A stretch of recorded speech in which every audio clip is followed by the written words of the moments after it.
दुसरा राजे अध्याय 24 यहोयाकीमाच्या कारकिर्दीत बाबेलचा राजा नबुखदनेस्सर याने स्वारी केली. यहोयाकीम 3 वर्षे त्याचा अंकित होऊन राहिला. मग त्याने त्याजवर उलटून बंड केले. परमेश्वराने आपले सेवक संदेष्टे यांच्याद्वारे सांगितलेल्या वचनाप्रमाणे यहुदाचा नाश करावा म्हणून त्याच्यावर खासदी, अरामी, मवाबी व अम्मोनी यांच्या टोळ्या पाठवल्या. यहुदी लोकास आपल्या समोरून घालवावे म्हणून निसंशय हे सर्व परमेश्वराच्या आज्ञेने यहुदावर आले. मनश्शेने केलेल्या सर्व पापकर्मांमुळे व त्याने निरपराध जनांचा रक्तपात केल्यामुळे असे झाले. त्याने यरुशलेम निरपराध जनांच्या रक्ताने भरून टाकिले म्हणून परमेश्वर क्षमा करीना. यहोयाकीमाच्या बाकीच्या कृत्यांचे व त्याने जे काही केले त्या सर्वांचे वर्णन यहुदाच्या राजांच्या बखरीत केले आहे, नाही काय? यहोयाकीम आपल्या पितरांजवळ जाऊन निजला व त्याच्या जागी त्याचा पुत्र यहोयाखीन राजा झाला. मिसर देशाचा राजा कधी आपला देश सोडून बाहेर पडला नाही, कारण मिसर देशाच्या नाल्यापासून महानद फरात येथवर जो सर्व मुलूक मिसर राजाचा होता तो बाबेलच्या राजाने काबीज केला होता. यहोयाखीन राज्य करू लागला तेव्हा तो 18 वर्षांचा होता. त्याने यरुशलेमेत 3 महिने राज्य केले. त्याच्या आईचे नाव नेहुष्टा, ती यरुशलेमेच्या एलनाथानची कन्या.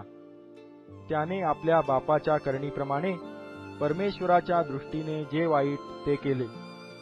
त्याच्या कारकिर्दीत बाबेलचा राजा नबुखदनेस्सर याच्या सेवकांनी यरुशलेमवर स्वारी करून नगरास वेढा दिला. बाबेलचा राजा नबुखदनेस्सर याच्या सेवकांनी नगरास वेढा घातला असता तो स्वतः तेथे आला. तेव्हा यहुदाचा राजा यहोयाखीन आपली आई, सेवक, सरदार व खोजे यास बरोबर घेऊन बाबेलच्या राजाकडे गेला. बाबेलच्या राजाने आपल्या कारकिर्दीच्या 8व्या वर्षी त्यास पकडिले. मग त्याने परमेश्वराच्या मंदिरात व राजवाड्यात ठेवलेले सारे धन लुटून नेले. शल्मोन राजाने जी सोन्याची पात्रे करून परमेश्वराच्या मंदिरात ठेविली होती ती सर्व फोडून त्याचे त्याने तुकडे केले. तसे होणार हे परमेश्वराने सांगितलेच होते. त्याने अवघे यरुशलेम म्हणजे सर्व सरदार, सर्व पराक्रमी वीर मिळून एकंदर 10,000 लोक आणि सर्व कारागीर व लोहार यास कैद करून नेले. देशात अगदी कंगाल लोकांखेरीज कोणी राहिले नाहीत. त्याने यहोयाखीनास बाबेलास नेले. राजाची आई, राजाच्या स्त्रिया, खोजे व देशातील मोठमोठे लोक यास त्याने कैद करून यरुशलेमेहून बाबेलास नेले.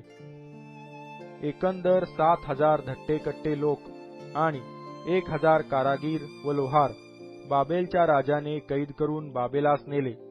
हे सारे युद्धास लायक व बळकट होते. बाबेलच्या राजाने त्याच्या जागी त्याचा चुलता मत्तन्या यास राजा केले. त्याने त्याचे नाव बदलून सिदकिया असे ठेविले.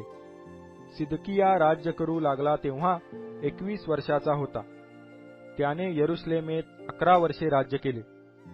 त्याच्या आईचे नाव हमूटल, ती लिब्ना येथील यिर्मया याची कन्या. यहोयाकीमाप्रमाणे त्याचे वर्तन असून परमेश्वराच्या दृष्टीने जे वाईट ते त्याने केले. परमेश्वराच्या कोपामुळे यरुशलेम व यहुदा यांची अशी दशा झाली की शेवटी त्याने त्यास आपल्या दृष्टीआड केले.